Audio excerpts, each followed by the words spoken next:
Aló, aló. Muy bien, buenos días. Bueno,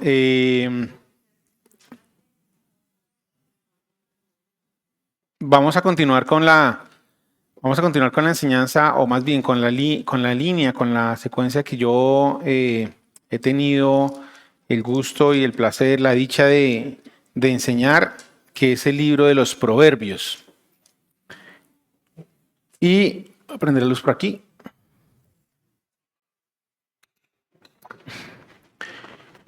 Y hoy tengo tres retos enormes, digamos, con esta parte que nos corresponde, o que me corresponde a mí hoy enseñar.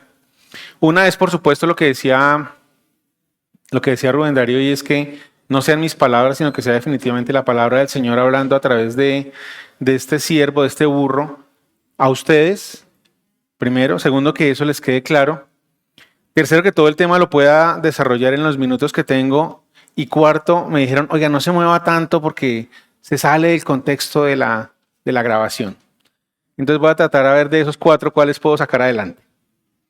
Vamos a estudiar hoy el libro de Proverbios, el capítulo 8. Entonces los invito a que vayamos al capítulo 8 de Proverbios, del libro de Proverbios, e iniciemos dando una pequeña introducción del libro de los Proverbios.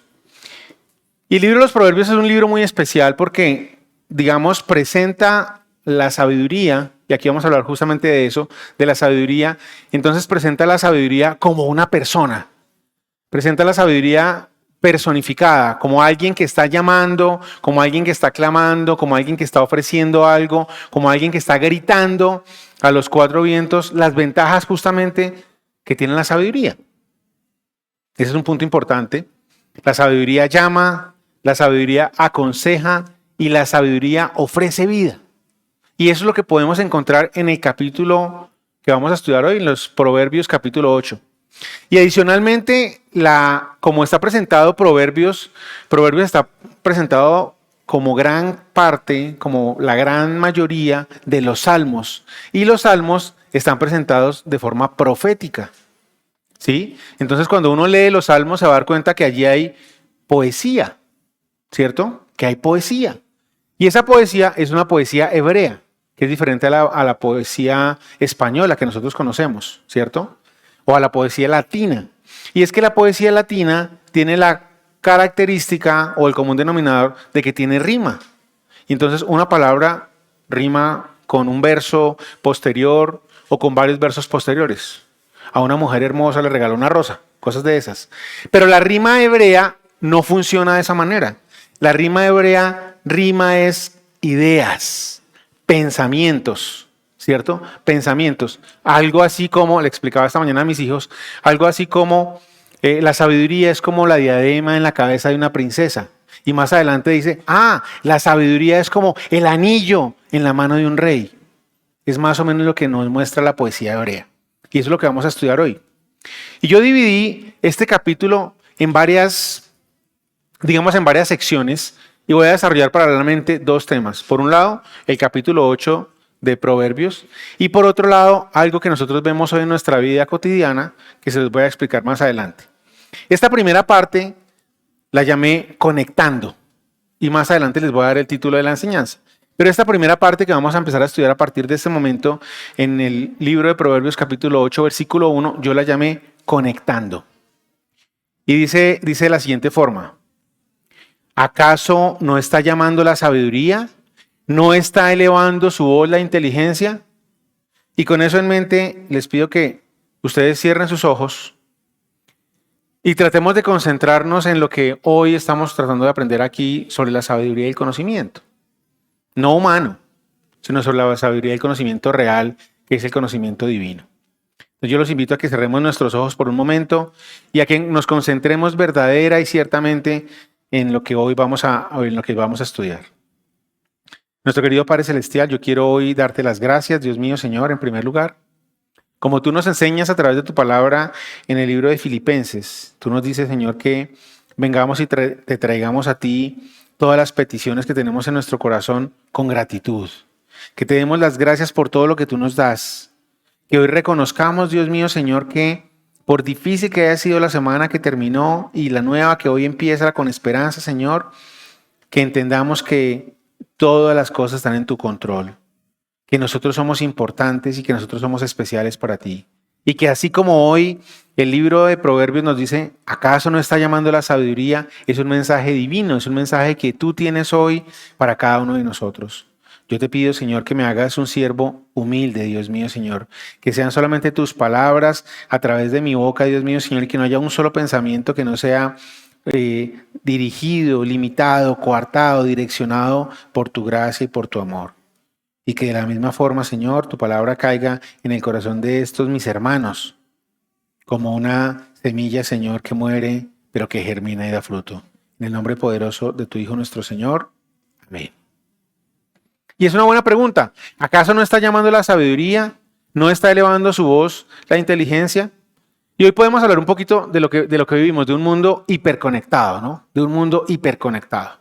De un mundo donde estamos demasiado conectados, donde la información viaja a demasiada velocidad, y eso ha tenido unas características.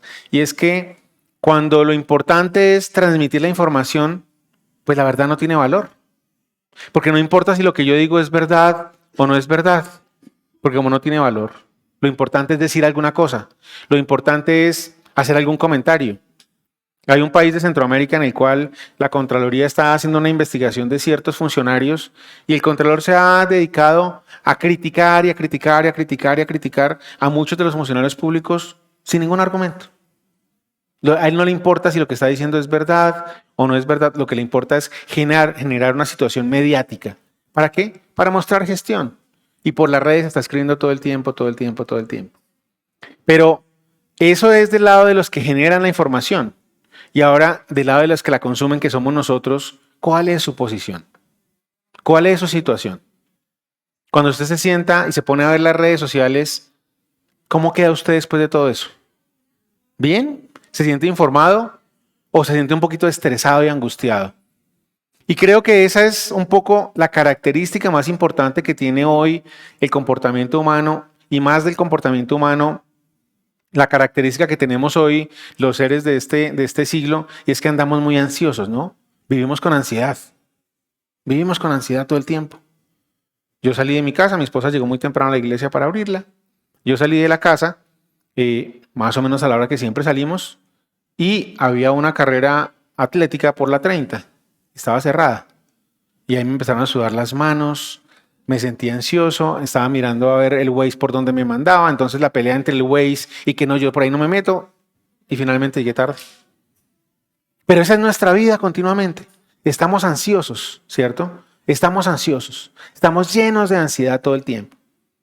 ¿Y qué es la ansiedad? Pues la ansiedad es una respuesta natural del cuerpo y la mente ante situaciones que se perciben como amenazantes. Voy a llegar tarde. Me va a regañar mi esposa otra vez. Algo así.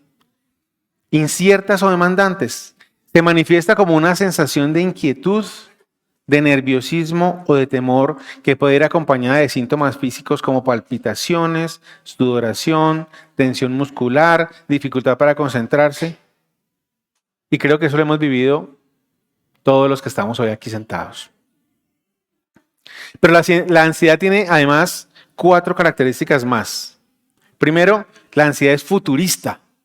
Es decir, alimenta situaciones que van supuestamente a darse en el futuro. Es futurista, ¿cierto? La ansiedad es futurista. La segunda, para nosotros los creyentes, la ansiedad es olvidadiza. Olvida el cuidado que Dios ha tenido por nosotros, ¿cierto? Olvidamos eso. ¿Por qué? Porque estamos llenos de ansiedad, no tenemos la capacidad de pensar, y ahí viene otra característica, y es que la ansiedad es ruidosa. Nos llena de pensamientos, nos llena de ideas, nos llena de situaciones, y uno se alimenta de más ansiedad y más ansiedad y más ansiedad. Y la última, por supuesto, y suena lógica, es que la ansiedad es impaciente.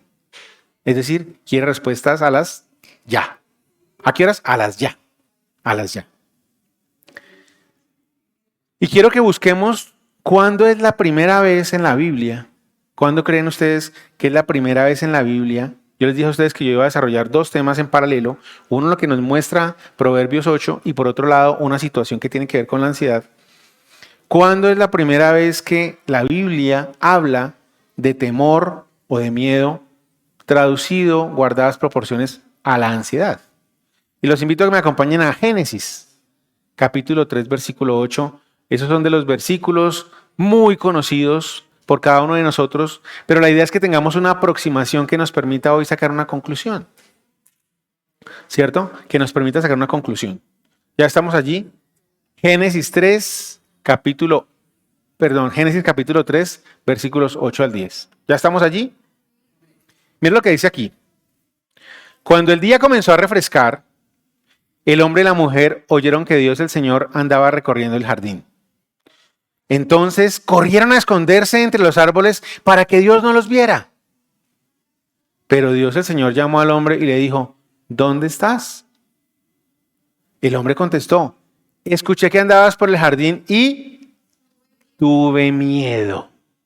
Tuve miedo porque estoy desnudo, por eso me escondí. Es la primera vez en la palabra donde aparece la palabra miedo. Es la primera vez en la Biblia donde se cita la palabra temor. La primera vez. ¿Y por qué sucede esto? Pues fácil. Esta sensación no hacía parte de la creación. Esta sensación entró justo con el pecado. Entonces, cuando rompemos la comunión con Dios, nosotros los creyentes andamos miedosos y temerosos. Cuando perdemos la comunión con Dios, andamos como miedosos y temerosos. No hay nadie más triste que un creyente que peca y no confiesa, que peca y no cambia, que peca y no busca ayuda. No hay nadie más temeroso que un creyente que peca. Entonces el miedo y el temor es una consecuencia clara del pecado. Es una consecuencia clara del pecado. Y creo que allí hay una conclusión importante para todos nosotros. Y es, ¿cómo está su relación hoy con Dios? ¿Cómo está su relación hoy con Dios en cuanto a eso que llamamos pecado? Y voy a utilizar una frase muy dura que dice un predicador. Dice, si tu concepto o tu criterio no está de acuerdo a la palabra, no me interesa tu criterio. Si tu criterio no está de acuerdo a la palabra, no me interesa tu criterio. Esto es duro, ¿no? Suena duro, suena fuerte. No nos gusta que nos hablen de esa manera, pero es verdad. Es verdad.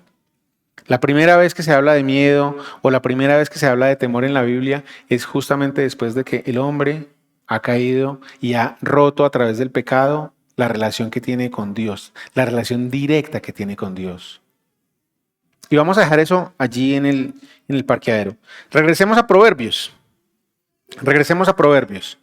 Entonces dice, la sabiduría está llamando. ¿A quiénes está llamando? ¿A quiénes llama la sabiduría? ¿Acaso no está llamando la sabiduría? ¿No está elevando su voz la inteligencia? ¿A quién está llamando? Y la respuesta es que lo está llamando a usted y a mí, es decir, nos está llamando absolutamente a todos. No hay una excepción. Nos está llamando a todos, a todos. Y lo está haciendo de manera pública, de manera abierta, de manera general. A todos nos está llamando. Entonces, la primera conclusión que podríamos sacar dentro de esta primera parte es que en un mundo tan saturado como el que hoy vivimos, nuestra responsabilidad es saber a quién escogemos. ¿A quién escogemos para escuchar? ¿Cierto? ¿A quién escogemos para escuchar? ¿Usted a quién quiere escuchar? ¿Usted quiere escuchar a una persona que se declara experta en un tema? ¿Usted prefiere escuchar tantas noticias y tanta información que llega? Mi papá y mis suegros ya son personas de mayores, están en sus años dorados, y la recomendación que les hemos dado a ellos es, no vea noticias. No vea noticias. No vea noticias. Eso lo estresa, le quita el sueño. Muchas de ellas no estamos seguros si son verdad. ¿Cierto? No estamos seguros si son verdad, porque cuando la información se vuelve un negocio, la verdad pierde valor. Pierde valor. La segunda es que si usted y yo cometemos un error de a quiénes escogemos, lo vamos a tener que asumir. Vamos a tener que asumir las consecuencias de eso. Vamos a tener que asumir las consecuencias de esa elección que usted y yo tomamos de forma equivocada. Usted y yo la vamos a tener que asumir. Y yo le pregunto hoy, ¿A quién está escuchando usted? ¿A quién prefiere escuchar usted? Y por otro lado, ¿usted ha experimentado la ansiedad? ¿Sabe qué es la ansiedad? ¿Ha sentido la ansiedad? Pasemos al siguiente, quisiéramos llamarlo al siguiente capítulo, al siguiente apartado del libro de Proverbios capítulo 8. Y yo lo he citado justamente así. ¿A quiénes está llamando? ¿A quiénes está llamando? Y lo invito a que me acompañe a leer, por favor, Proverbios capítulo 8, versículos 2 al 5. Miren lo que dice aquí. Toma su puesto en las alturas, a la vera del camino y en las encrucijadas, junto a las puertas que dan a la ciudad, a la entrada de la misma. Grita con fuerza. O sea, en todas partes. En todas partes. A ustedes los hombres los estoy llamando. Dirijo mi voz a toda la humanidad. Ustedes los inexpertos adquieran prudencia. Ustedes los necios obtengan discernimiento.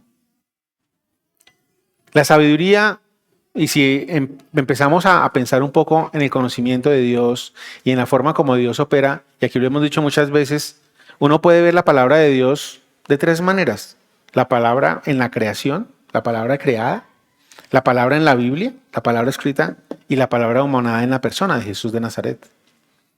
Y yo creo hoy, y creo que me ratifico más en pensar eso, que el concepto de ateísmo hoy está tergiversado. Hoy le han dado demasiada intelectualidad. Y yo estoy por pensar que están equivocados. Claro, es mi punto de vista, ¿no? Yo creo que cuando hablan de ateos dicen, no, es que ateo es el que no cree en Dios. Yo creo que ahí hay un error grande, fundamental, profundo. Y es que yo no creo que un ateo sea el que no cree en Dios. Yo creo que un ateo es el que niega a Dios. Porque dígame usted cómo hace para levantarse todos los días y ver la majestad de un amanecer y no pensar que eso lo creó alguien. Cuando usted debe despertarse a uno de sus hijos que va creciendo con la edad y con el tiempo, ¿cómo hace usted para no reconocer que ahí está Dios? Cuando usted tiene una relación con su esposa y es una relación que pasa por situaciones difíciles y se superan con la oración, ¿cómo me puede usted decir que eso no es Dios? ¿Cómo me puede usted decir que eso no es Dios cuando ve a un bebé? ¿O cuando ve a un animal? ¿O cuando ve un atardecer? ¿O cuando ve la lluvia? Dígame que eso no es Dios. Entonces yo creo que los ateos no es que no crean en Dios, yo creo es que lo niegan. Porque ¿cómo hago yo para negar todo esto? Si no es porque yo pongo una posición en la cual no quiero aceptar algo. Entonces no es que no exista Dios, es que lo niegan. Entonces la sabiduría está llamando a toda la humanidad, a todos los hombres y a todas las mujeres. Nos sirve para adquirir prudencia y discernimiento. Prudencia y discernimiento, ¿cierto? Y es esta herramienta que utilizamos para enfrentarnos a nuestras emociones, ¿cierto? Enfrentarnos a nuestras emociones. Me pidieron el favor de que hiciera una breve, no se puede decir una charla, un comentario sobre finanzas. Y las finanzas se manejan de esa manera. Las finanzas de su casa se manejan en la continua guerra entre lo que yo quiero y lo que yo necesito. Entre lo que yo quiero y yo necesito. Es que yo necesito unos zapatos de color café. ¿Los quieres o los necesitas? No, pues los necesito. Va a mirar y tiene cafés. Ah, entonces los quiere. ¿Cierto? Es que no tengo un bolso grande. Las mujeres. Y va uno a mirar y hay un bolso que tiene metido 5 bolsos adentro. ¿Cierto? Creo que todos lo hemos vivido. Entonces, yo lo invito a que usted recuerde alguna circunstancia de su vida en la cual usted ha actuado de forma necia. Y las cosas han salido mal, por supuesto. Y también lo invito a que recuerde si en algún momento usted ha actuado de forma necia y han salido las cosas bien. Lo dudo un poco, pero puede existir la posibilidad. Lo invito a que recuerde alguna circunstancia en la cual usted se ha dejado influenciar por personas que son las menos indicadas para tomar una decisión. Porque a veces nosotros buscamos que alguien nos dé una recomendación frente a algo y escuchamos a uno, y claro, nos hacemos muy sabios, ¿no? Ah, no, es que en la multitud de consejeros hay conocimiento, pero lo que pasa es que uno está buscando es que alguien le diga lo que uno quiere escuchar. Y nos pasa, ¿verdad? Y nos pasa.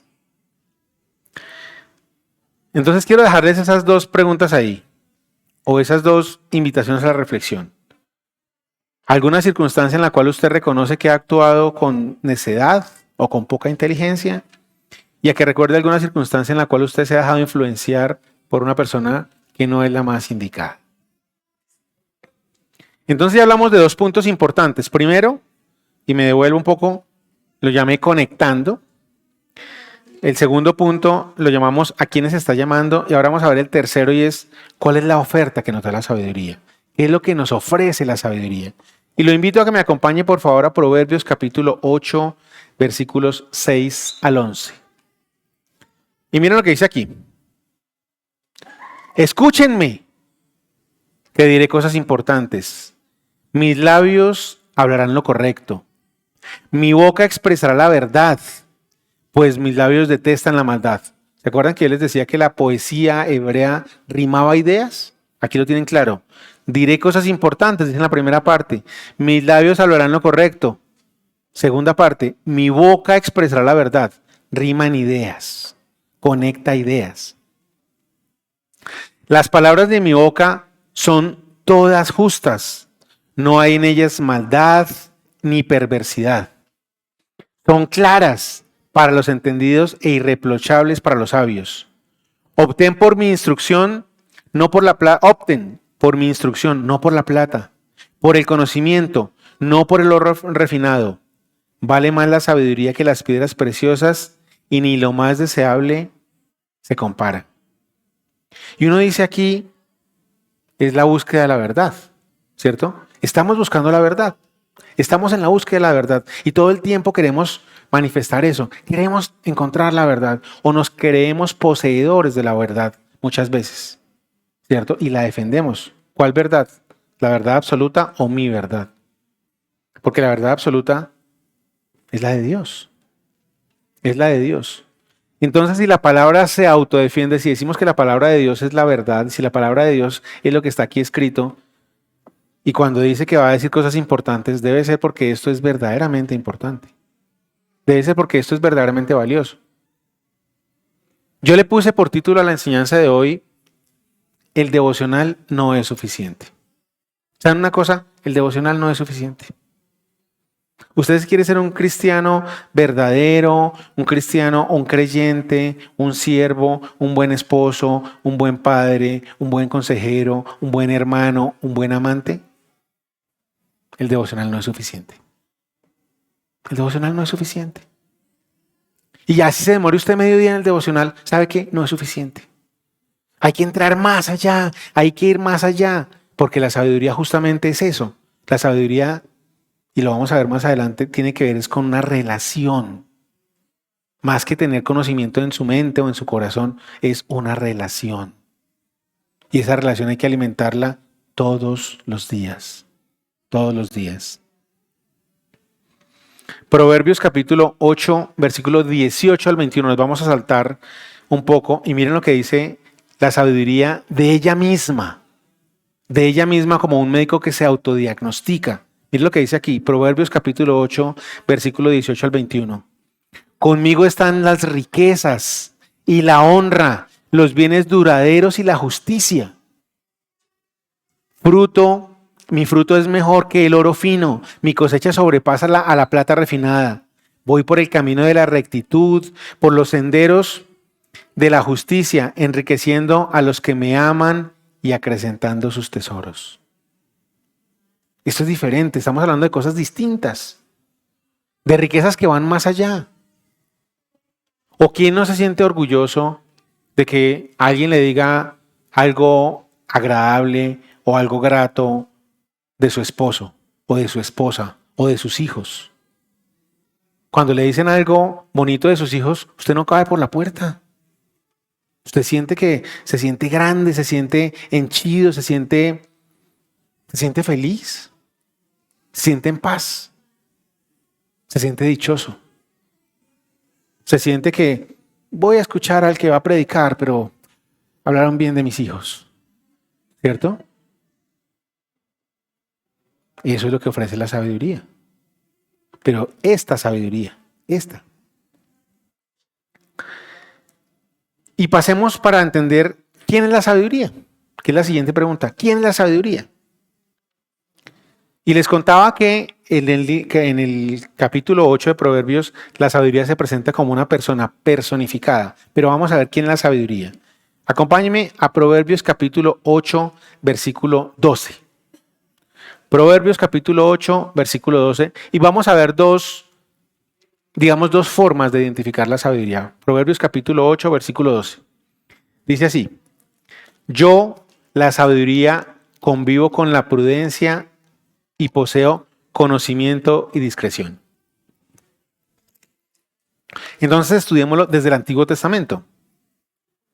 En el Antiguo Testamento la sabiduría se presenta no como una persona literal, se presenta como una expresión del carácter y de la mente de Dios. Y eso me parece altamente sobresaliente. La sabiduría es una expresión del carácter de Dios y una expresión de la mente de Dios. Es la inteligencia divina manifestada en la creación y ofrecida al ser humano para vivir rectamente. En ese sentido, la sabiduría es una virtud que el hombre puede recibir, puede tener, puede cultivar o puede desarrollar. Y esa es la razón por la cual resulta tan interesante entonces investigar la creación. Porque la creación es una muestra de la sabiduría con la cual Dios creó el universo. Y esa es la respuesta más cercana que tenemos desde el punto de vista científico. Si alguien quiere conocer la sabiduría de Dios, vea la creación. Vea la creación. Hoy se pueden desarrollar muchísimos métodos para definir, o más bien para medir el tiempo, ¿cierto? Muchos métodos para medir el tiempo. Y relojes, cronómetros, y ustedes los pueden ver en cualquier centro comercial. Si usted va a un centro comercial, ve relojes de todo tipo, de todos los precios, de todas las capacidades, de todas las calidades, etc. Unos carísimos, carísimos, carísimos, y otros no tan costosos, para medir el tiempo. Y el patrón del tiempo es un año, y el año es un movimiento de planetas. Explíqueme eso. Explíqueme cómo es que la unidad de tiempo que nosotros podemos tener es el año, y el año es un movimiento en esta galaxia en la que llamamos la Vía Láctea. Explíqueme. Yo me acuerdo cuando yo estaba en la universidad, nos pusieron a hacer un reloj. Y en ese reloj que nos pusieron a hacer de forma análoga, teníamos que determinar una ventana de un segundo. Es decir, usted tenía que decir, un segundo empieza aquí y termina aquí. No, pues eso parecía imposible. Coja un cuarzo que se mueve a mucha velocidad, colóquele divisores de frecuencia y trate de llegar a un segundo. Imposible. Mi segundo era más grande que el de mi compañero, el de allá se movía más rápido. O sea, relojes absolutamente inexactos. Y un año es el movimiento de la Tierra alrededor de esta Vía Láctea, alrededor de la estrella más importante que es el Sol. ¿No le parece a usted eso importante? Simplemente para hablar de un tema. Ahora veamos la sabiduría en el Nuevo Testamento. Y acompáñenme a Proverbios capítulo 8, 22 al 26, antes de entender la visión que tiene el Nuevo Testamento de la sabiduría. Proverbios capítulo 8, versículos 22 al 26. Dice así: el Señor me dio la vida como primicia de sus obras, mucho antes de sus obras de antaño. Fui establecida desde la eternidad, desde antes de que existiera el mundo. No existían los grandes mares cuando yo nací. No había entonces manantiales de abundantes aguas. Nací antes de que se cimentaran las montañas, antes de que fueran formadas las colinas, antes de que Él creara la tierra y sus paisajes y el polvo primordial con que hizo el mundo. La creación fue hecha con sabiduría. La creación tiene la característica, el sello y la marca, no de Made in China, sino de hecho por el Señor. Hecho por el Señor. Hecho por el Señor. Versículo 27. Cuando Dios cimentó la bóveda celeste, y aquí empieza a hablar de lo que Dios hizo a través de la sabiduría o con el uso de la sabiduría. Cuando Dios cimentó la bóveda celeste y trazó el horizonte sobre el abismo, allí estaba yo presente. Cuando estableció las nubes en los cielos y reforzó las fuentes del abismo, cuando señaló los límites del mar para que las aguas no desobedecieran su orden, cuando estableció los cimientos de la tierra, allí estaba yo a su lado, afirmando su obra. Día tras día me llenaba yo de alegría, siempre disfrutaba de estar en su presencia, me regocijaba en el mundo que él creó, y en el género humano se deleitaba. Y hay cosas que pasan que uno no logra entender. 2008, la catástrofe más grande de la historia con el tsunami que se dio por allá en el mar de China, ¿cierto? Que le pegó de entrada como a 4 o 5 países. Estados Unidos se dio cuenta a tiempo, pero no podían informar porque no entendían qué era lo que estaba pasando. Una placa tectónica se rompe en el mar, genera una diferencia de tal vez unos 5 o 6 metros, y esa ola de 5 o 6 metros en la superficie se empieza a mover hacia la costa, le pega primero creo que a Indonesia, y de ahí en adelante acaba con un par de países y mata a un poco de gente. Y a los 3 días todo estaba seco y en calma, como si no hubiera pasado nada. La sabiduría del Señor. Pero estamos hablando del Nuevo Testamento. Juan, capítulo 1, versículo 1 al 4. En el principio ya existía el Verbo. Y ustedes saben para dónde voy. Y el Verbo estaba con Dios. Y el Verbo era Dios. Él estaba con Dios en el principio. Por medio de Él, todas las cosas fueron creadas. Sin Él, nada de lo creado llegó a existir. Y en Él estaba la vida, y la vida era la luz de la humanidad. Y saltando a 1 Corintios capítulo 1, versículo 24 dice: pero para los que Dios ha llamado, sean judíos o no, Cristo es el poder de Dios y la sabiduría de Dios. Cristo. Entonces aquí nos debe cambiar a nosotros el chip. Nos debe cambiar el chip. ¿Por qué? Porque la sabiduría de Dios es Cristo Jesús. Es el Dios que se hace hombre. Entonces tiene más sentido que para que usted se haga sabio, usted no tiene que estudiar y leer. Usted tiene que tener una relación con Dios. Usted tiene que tener una relación con Dios, con ese Jesús que se hizo hombre.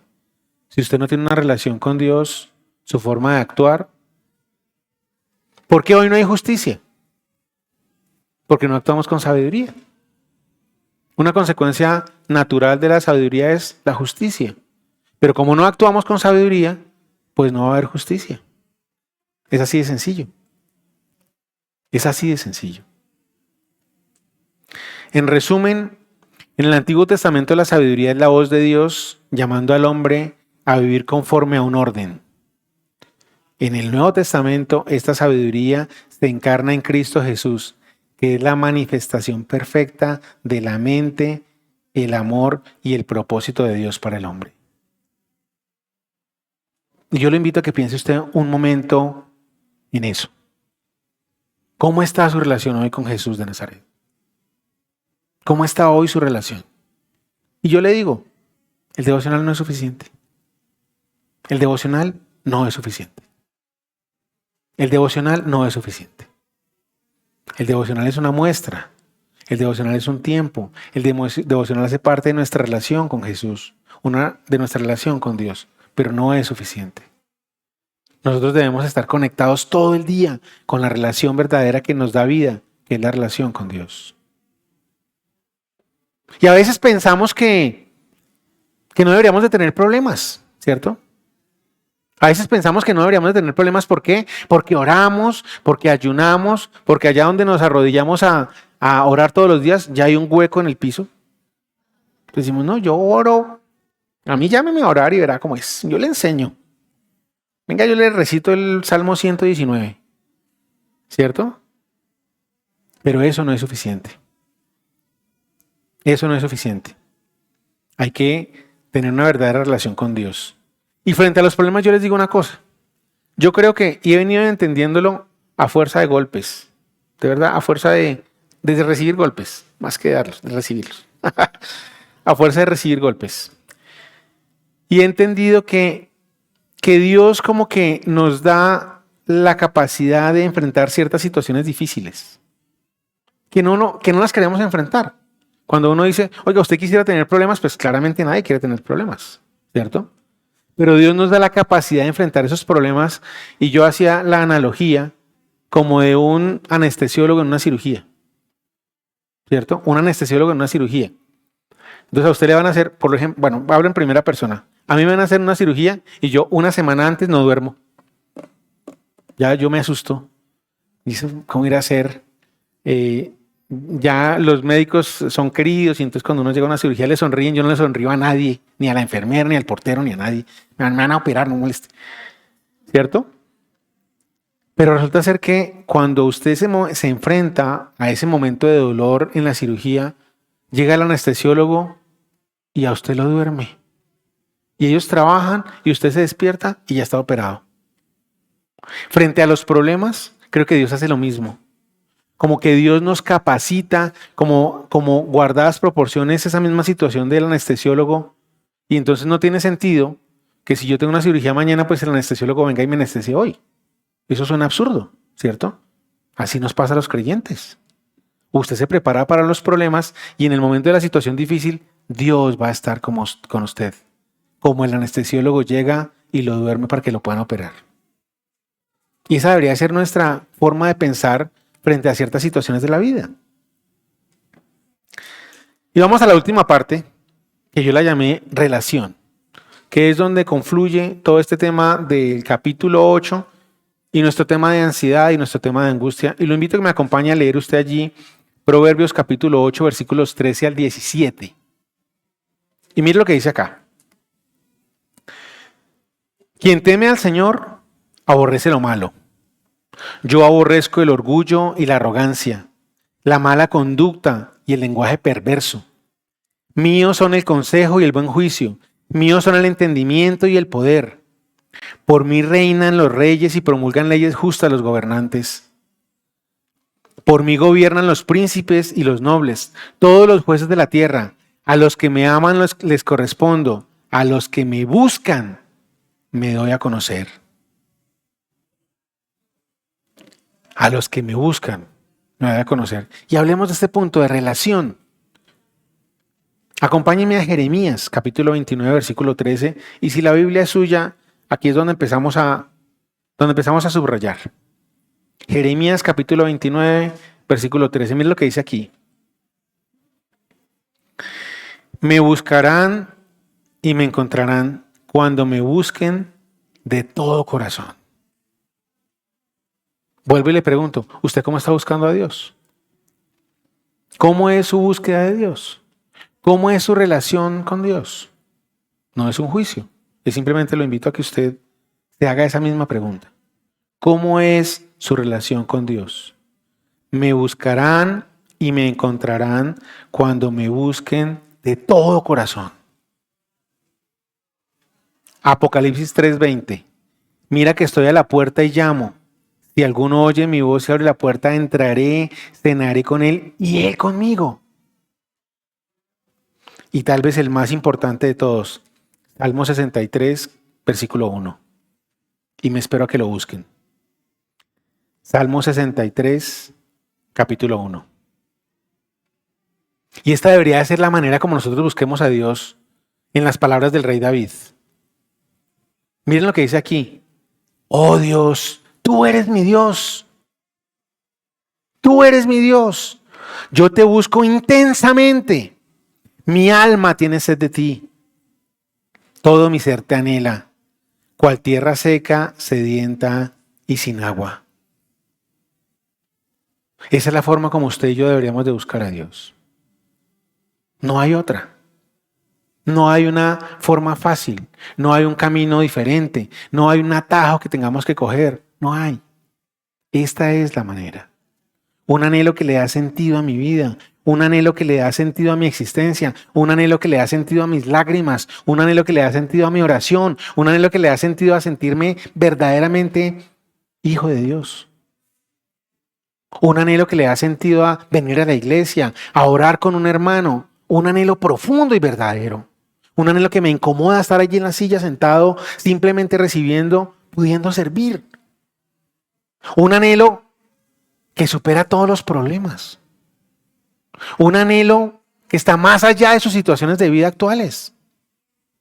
Un anhelo que está más allá de la realidad. Un anhelo profundo, verdadero y cierto, con el cual usted se puede alimentar todos los días, si usted busca de verdad a Dios.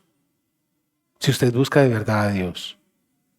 Porque lo sabemos, porque Él lo dice, pero sin que Él lo prometa, buscar a Dios ya es una bendición. Buscar a Dios es una bendición. No encontrarlo. ¿Por qué no encontrarlo? Porque Él dice, yo estoy aquí esperando que tú vengas y me busques. Ya hice lo que tenía que hacer. Mi corazón perdonador está abierto para todos ustedes. El problema no es de Él, el problema es de nosotros. De nosotros.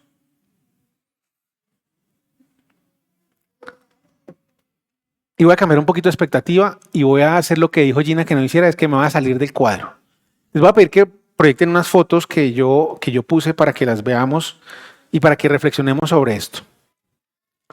Entonces le pido allá, no sé, a Gina o a la persona que está allá en audiovisuales que me ayude con las fotos. O a Orlando, tal vez. Siguiente. ¿Ustedes saben qué es eso? Díganme sí o no, no pasa nada. Pues yo les digo, los musulmanes. En este momento hay alrededor del mundo, más o menos 2.000 millones de musulmanes. 2.000 millones de musulmanes. Ahí está la ventana en la que nos hablaba Ovidio. La ventana 1040, que es una ventana donde se determina que no ha entrado el evangelio, que el evangelio allí ha estado muy limitado. Y estos musulmanes tienen mezquitas, ¿cierto? Mezquitas alrededor del mundo. La mezquita más importante es esta, que ya les voy a contar un poco más de ella. Esa mezquita se llama Al-Masjid Al-Haram. Y perdónenme mi árabe que no es tan fluido. Entonces, la mezquita tiene un centro. Ese centro es esa caja que se llama la Kaaba. Y uno puede pensar, y ustedes seguramente lo están pensando, oiga, este man se volvió musulmán, ahora se va a vestir de blanco, se va a dejar crecer la barba. No, ni lo uno no me sale. Pero bueno, el caso es que ahí, ese es el centro, y eso que está ahí en la mitad se llama la Kaaba. Y la pregunta es, ¿qué hay en la Kaaba? Yo les digo, nada. En la Kaaba no hay nada. Bueno, en la Kaaba dentro de ese cubo, que tiene una tela negra bordada con hilos de oro, ¿sí? Hay 3 columnas y una mesa de mármol, no más. Y allá no puede entrar nadie. Solamente pueden entrar los sultanes y algunos de los líderes religiosos y espirituales que hacen aseo. De resto, no puede entrar nadie más. 2.000 millones de musulmanes alrededor del mundo, aproximadamente. Y ellos tienen 2 características fundamentales. Una que ustedes la conocen es que oran 5 veces al día. ¿Cuántas? 5 veces al día. Relación, un creyente. Me devuelvo. Yo soy cristiano. Oh Dios, tú eres mi Dios. Yo te busco intensamente. Mi alma tiene sed de ti. Todo mi ser te anhela, cual tierra seca, sedienta y sin agua. Y si usted se enfrenta a un musulmán, le dice al musulmán, no, yo hago el devocional, ¿el qué va a decir de usted? Él se va a reír de usted. 5 veces al día. 5 veces al día. La Kaaba, y uno puede pensar que eso no tiene nada que ver conmigo, resulta ser que en esa Kaaba que hay ahí en la mitad, ellos creen que fue el sitio donde ellos ven a Abraham como un profeta, donde Abraham e Ismael hicieron el primer altar. Es lo que ellos creen. Ellos creen que allí Abraham e Ismael hicieron el primer altar. Esta mezquita, que ya ustedes deben saber el nombre en árabe que les dije, esa, bueno, llamada suba la raja, eso. Entonces, en esa Kaaba está ubicada en la mezquita más importante del mundo. Siguiente, Y la mezquita más importante del mundo queda en la Meca. Es una ciudad en Arabia Saudita. Y todos los años ellos tienen calendario lunar. El calendario lunar no es exacto. El calendario lunar, ¿por qué no es exacto? Porque el sol que guía la existencia de nuestra galaxia es la Vía Láctea, no la luna. Entonces, el calendario de ellos no es exacto y todos los años hay una peregrinación. Este año la peregrinación fue entre el 4 y el 9 de junio, de julio, no me acuerdo exactamente. Y los musulmanes tienen la creencia, no tienen la creencia, está en el Corán, y lo busqué y está en el Corán. Ellos deben ir por lo menos una vez en la vida, a la Meca. Esa mezquita tiene hoy una capacidad de 2 millones de personas. 2 millones de personas. 5 días. Durante esos 5 días, antes de que se llegue, todo lo que ustedes ven ahí son personas, ¿no? Eso no son dibujitos ni sillas, son personas. Las mujeres se visten de negro, se ponen la burka, los hombres se visten de blanco, se dejan crecer la barba y se ponen el gorrito. Y hay 3 características durante esa semana de peregrinación. La primera es que lo hacen por obediencia.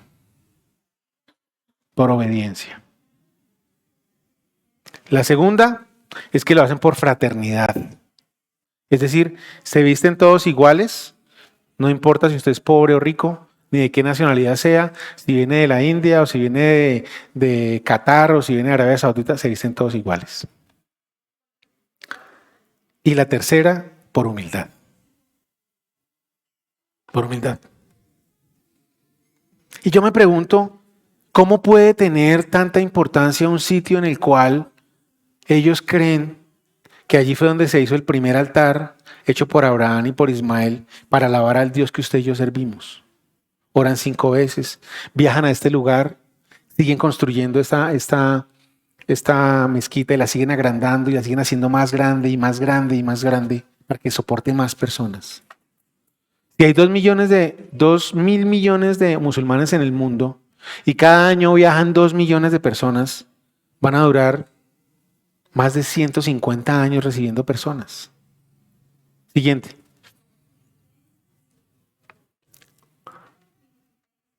Anterior. Esa. Alrededor de la Kaaba. Y durante ese tiempo hay un momento en el cual ellos empiezan a caminar alrededor de la Kaaba. Empiezan a caminar alrededor de la Kaaba. Y quieren venerar una piedra negra. Que dicen que era una piedra blanca. Decían que es una piedra blanca, pero que con el paso del tiempo y con los pecados de la humanidad se ha vuelto negra. Tradición. Siguiente.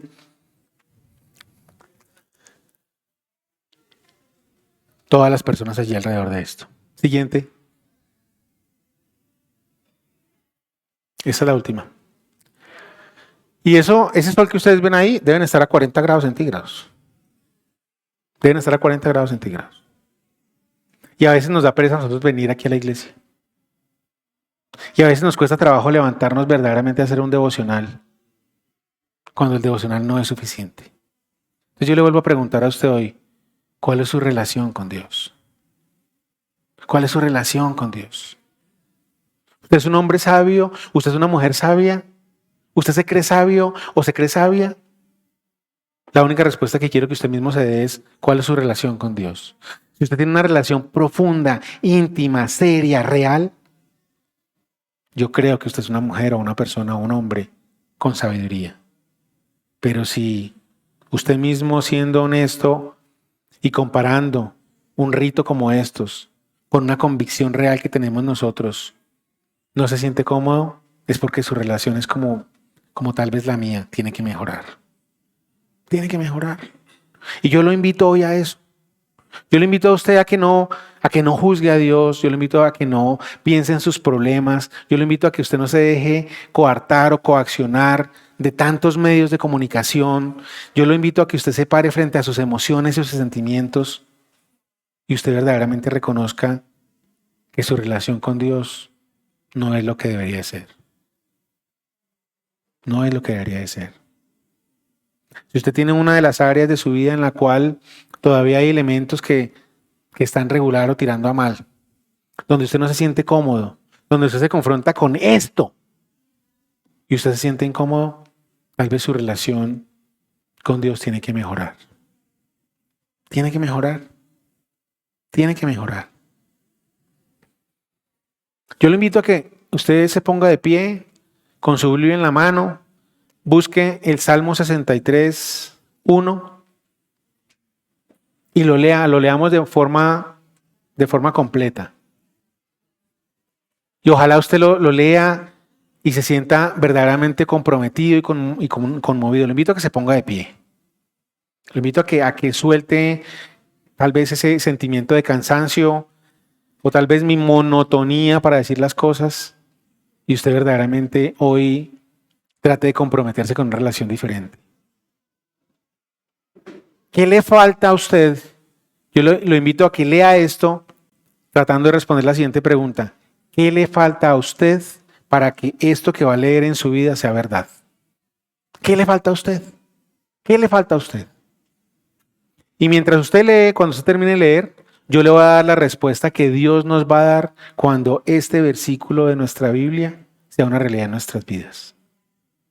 Entonces lo invito a que lo leamos, ojalá que lo leamos todos en la misma versión, la nueva versión internacional. Salmo capítulo 63, versículo 1. 1, 2, 3.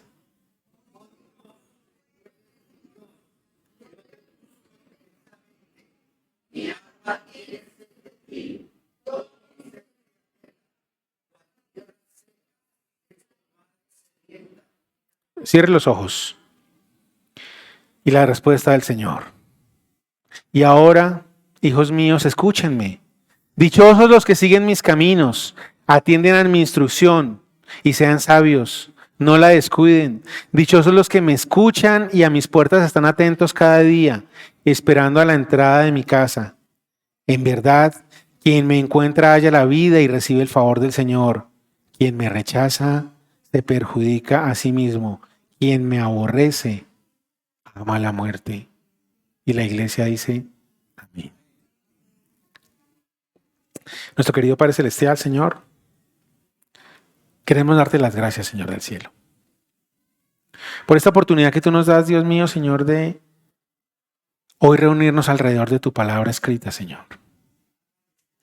De tu palabra escrita entendiendo, Señor, que la verdadera sabiduría es cuál es mi relación con mi Salvador, con mi Señor, con mi Jesús de Nazaret, con ese Dios que se hace hombre y sube humildemente a la cruz del Calvario para lavar mis pecados.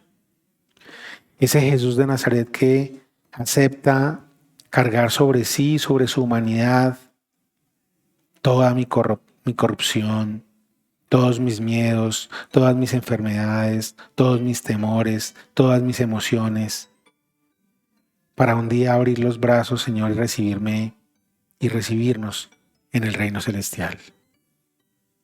Gracias, Dios mío, Señor, porque hoy nos permites a todos entender que mi relación contigo tiene todavía mucho por crecer, mucho por avanzar, mucho por profundizar. Tú me creaste, tú nos creaste, Señor. Conoces en detalle todas nuestras deficiencias, nuestros temores, nuestros miedos, nuestras capacidades y nuestras habilidades, pero también nuestros temores y falencias. Hoy yo te pido, Dios mío, Señor, y me uno a estos mis hermanos, Señor, en un solo clamor diciéndote, Papá del cielo, permítenos tener una mejor relación contigo. Permítenos alabarte verdaderamente, servirte verdaderamente, ser unos siervos honestos, que tu palabra de sabiduría se revele en nuestras vidas. Que tenga sentido ese sacrificio de Jesús de Nazaret en la cruz del Calvario. Otros te buscan por tradición, nosotros te buscamos porque hay una tumba vacía, Señor, de la cual tú resucitaste y nos prometiste que también compartiremos contigo el reino de los cielos. Yo te doy las gracias por este momento, Señor, en el nombre poderoso de tu Hijo, nuestro Señor y nuestro Salvador, nuestro querido Jesús de Nazaret.